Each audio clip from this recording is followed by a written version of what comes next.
one of the amazing things you always did, I mean, we had that course, but you somehow had the kind of the sixth sense and the savvy to know where the next technology was coming from.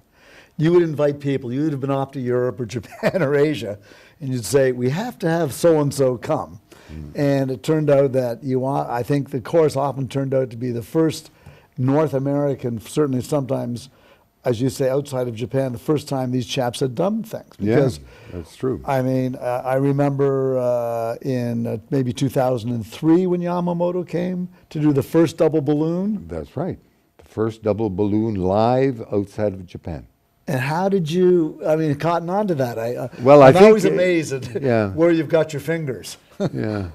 Well, it would be nice to say that they were our ideas, eh? I mean, that's... no, but you brought these people and you brought them in. No, that's true. And I met Yamamoto at a meeting in some city near the base of Mount Fuji. I guess that was probably in the late, well, I'm not sure, but at any rate, and from what I saw of his presentation, like this was gangbusters. This was going to open up the small bowel to all these areas that were, as we used to say in those days, darkest Africa. You couldn't reach it except if you operated on a patient. And then we also met through, often by chance or just good luck, people like Yahagi, and who have made an important impact. But the issue is they've always enhanced the quality of the endoscopy program, that registrants would come and see. I mean, it's one thing to look at pictures, it's one thing to look at a video, but nothing beats the impression on your mind of well carried out live procedures with good judgment and superb equipment and good communication between the endoscopist, the endoscopist, the other people in the room, and the audience.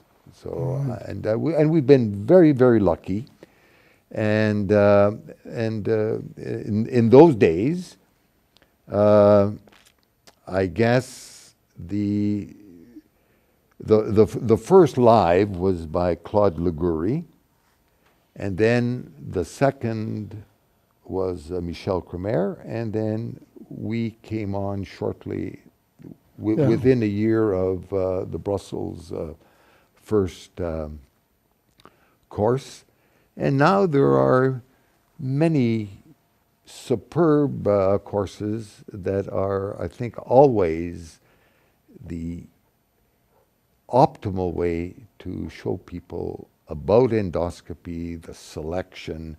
So again, as we were saying, it's not just the cowboy aspect of, both guns blazing, but the judgment of what to do, when not to do, which I think is equally important, how to do it, the options for equipment, the post-procedure follow-up, that they're just done, shake their hand, and you forget about them. That it's a very complicated, like we all do in everyday practice of looking after patients.